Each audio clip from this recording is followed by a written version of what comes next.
Hey guys, today we're going to be looking at the first stages of European exploration and the conquest of much of the New World by Spain.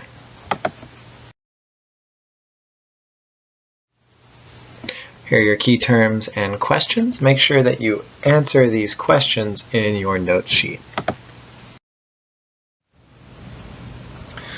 As we talked about in our last slideshow, Europe around the time of 1500 was poor, but it was very powerful. It was powerful because it had advanced military technology, but it was poor because it didn't really have much contact with the rest of the world. It didn't really have much access to trade. And most importantly, it was cut off from trade with Asia. So China and India, and also parts of the Middle East, like Persia and Arabia that you see there, were super rich. And they had a lot of important products that they all traded with each other. So you can see on the map there that Arabia and East Africa and India and China are all trading with each other. But you can also see that Europe is basically cut off from this trade. The only little spot where Europe is really connected with this whole trade is Italy, up there in Rome. And so you can see that most of this trade is going to be sticking around in Asia, and very little of it's going to be coming to Europe. And that's bad for Europe because as time goes on, Europe is demanding more and more stuff from Asia. And this means that any of the stuff from Asia that actually does make it to Europe, like spices or silk, is going to be very, very expensive. And what this means is that anybody who can find a new way to trade with Asia, a new route to India and China, is going to be able to make a lot of money. And so kings in Europe start thinking about ways of getting to Asia that will connect them up with this big network of trade. The first European country that makes big strides in kind of linking up with the Asian trade is Portugal. And it all starts with this guy named Henry the Navigator, and he basically spends a lot of the government's money, of his money as king, paying for voyages of exploration, trying to find a way to new trade routes. This is made possible around 1500 in part by new technologies, technologies like the astrolabe that allow you to navigate in the ocean, technologies like the caravel, which is a ship that allows you to sail in the open ocean and against the wind, and also gunpowder, which is useful for negotiating with people who maybe don't want to trade with you. So using these new technologies, the Portuguese are able to set out, and they begin by exploring the coast of Africa, and eventually they're able to round Africa and to establish a trade route to India. So when they get to India, they are able to start trading for spices and to make a lot of money in this way. So they bring back spices and sell them in Europe and make tons of money for Portugal. So this investment in exploration pays off big time for Portugal. And other countries start to think that this is a good idea and start to copy Portugal's example.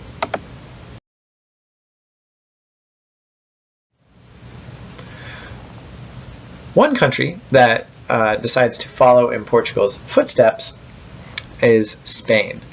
So Spain, you can see there, is a pretty big country at the very tip of Europe. And it was united under two very powerful monarchs, Isabella and Ferdinand.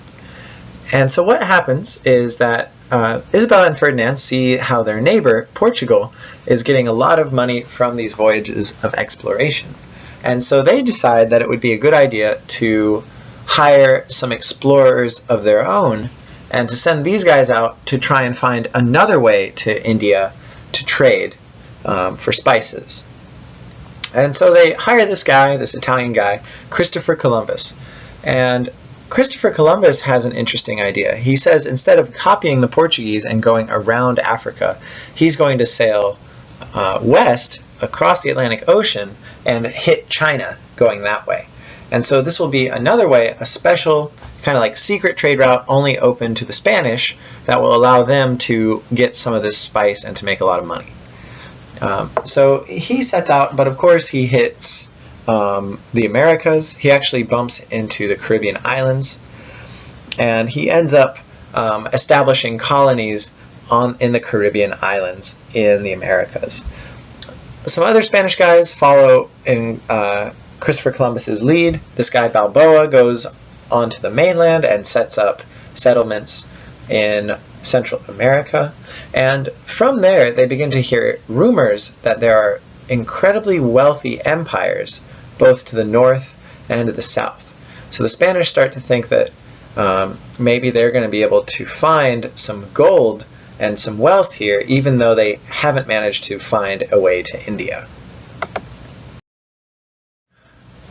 So basically what the Spanish do at this point is they decide that they're going to conquer the New World. They're going to send over soldiers and take it over by force. And that this is how they're going to make money, through exploration. And so they're able to conquer a big part of Central and South America in less than 50 years. They're basically able to take over a whole continent. And how do you do this? How do you take over an entire continent in 50 years? Well, the Spanish were able to do it because of the powerful soldiers they sent over. These soldiers were known as conquistadors, which is just Spanish for conqueror. And these guys were equipped with the most advanced military technology that existed in the world at that time. The famous phrase goes that they had guns, germs, and steel. So the first two of those are obvious. Guns are obviously useful. They had muskets that could be used to shoot people from a pretty long distance, and also were really scary to people who had never seen guns before. And also they had very finely made swords and armor that were really useful if it ever came to conflict, which happened a lot. But also, what you might not think is they also had diseases. So they had a couple diseases that people in the New World had never seen before, especially smallpox. And because these people had never been exposed to this illness before, they were very likely to catch it and very likely to die from this disease that the Europeans were basically used to at this point. So the conquistadors were sent over by Spain, and they were able to take over basically the Americas all the way from California down to South America. And they were able to do this in less than 50 years. And they did this for a couple reasons. Their main reasons were they wanted to find gold, they wanted to spread the glory of Spain and the Spanish crown, and they also wanted to convert all of the people who lived in the Americas to Christianity.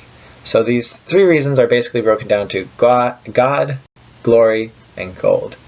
And you're going to see other European countries copy this later.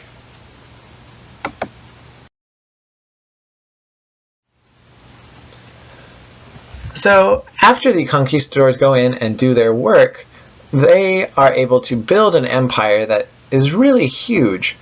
And so by the middle of the 1500s, Spain controls most of the Americas.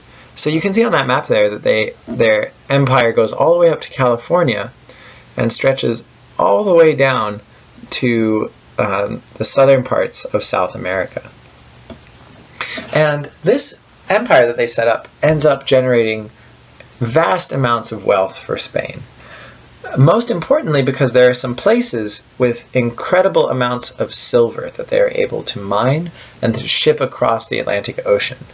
Most famously, there is a mine in the mountains of South America called Potosi that basically supplied 1/3 of all of the silver in the world that exists today.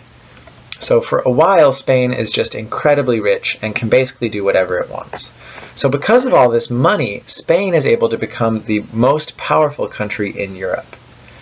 And so other countries see what Spain has done, and they see this amazing empire they've set up in the Americas, and they think that maybe they can copy Spain. And what we're going to see in our next video is how other countries, especially France and England, decide that they're going to go out to the Americas and set up their own empire there. All right, so here are your key questions once again. I will see you guys tomorrow.